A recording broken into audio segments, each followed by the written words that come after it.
What's really important to you if you're a young adult when it comes to socializing? You gotta start asking yourself, how can you improve your socializing skills? How can you improve your social skills? What does it take to improve? Right? What kind of mindset do you have? Do you have a 12-year-old mindset or do you have a 30-year-old mindset in your 20s? Because a lot of you need to start understanding that, hey, having a 12-year-old mindset in your 20s is not gonna really help you to achieve your goals because let's just say you're in your 20s and you start to act like a 12-year-old. Well, where do you think that's going to lead you to in your 30s? Of course, not a successful life, right?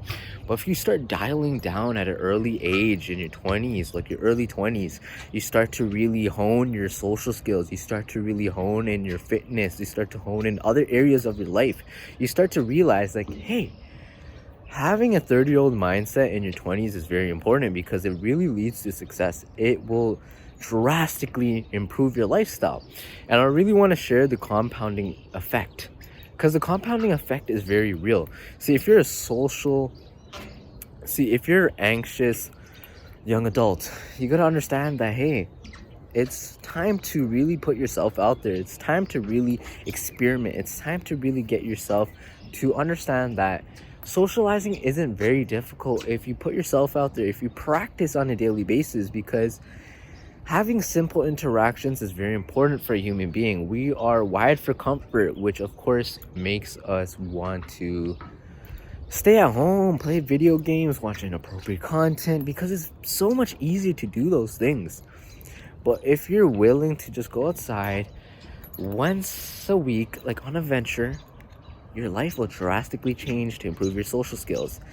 And this goes to other areas in your life. See, if you start hitting the gym 3 to 5 times a week consistently throughout the years, you'll drastically build a really nice physique.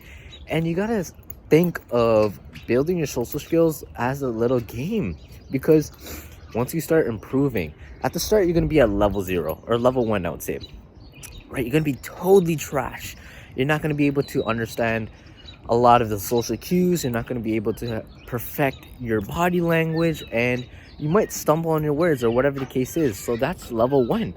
But once you start going to cafes, once you start putting yourself out there, like at networking events, or once you start just going to places and just randomly interacting with human beings, you start to level your social skills, right? And you start to really find the joy of socializing.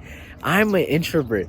I used to be extremely shy. I used to be unconfident. I used to be like, dang, how do people really start a random conversation with anyone? That used to be tough for me. That used to be super scary, all right? And I started to like laugh it off whenever I have terrible conversations. Like, I remember this one time I went to a cafe. I wanted to speak to the owner of the cafe, right?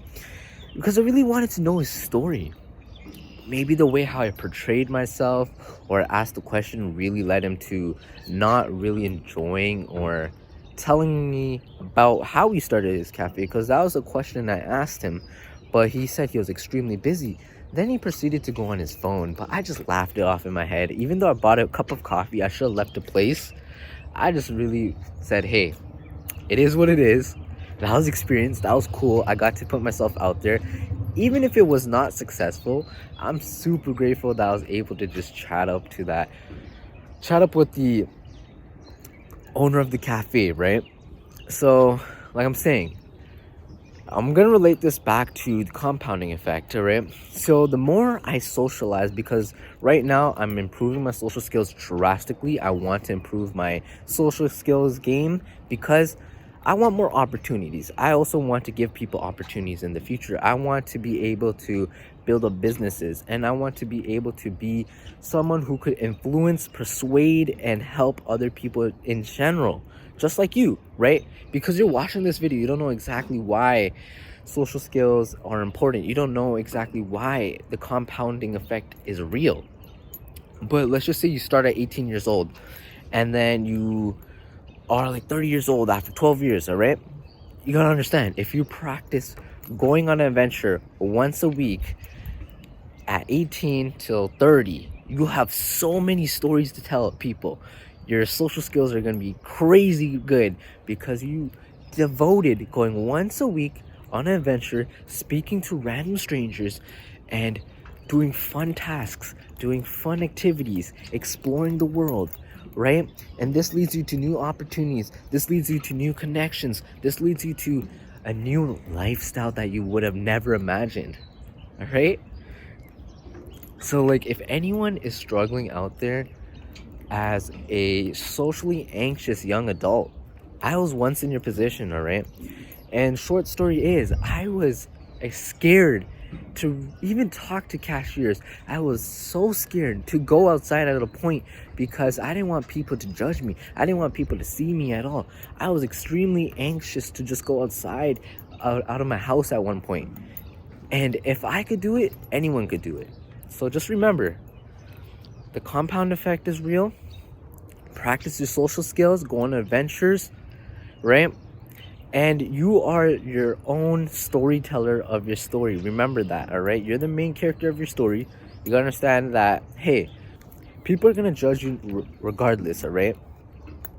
They're gonna project their own image on you, about you, all right? Everyone does not know what you're thinking, what you believe in. So just remember, it's okay if people misjudge you. It's okay if people don't like you. That's life. Just remember to take it easy and everything will be fine.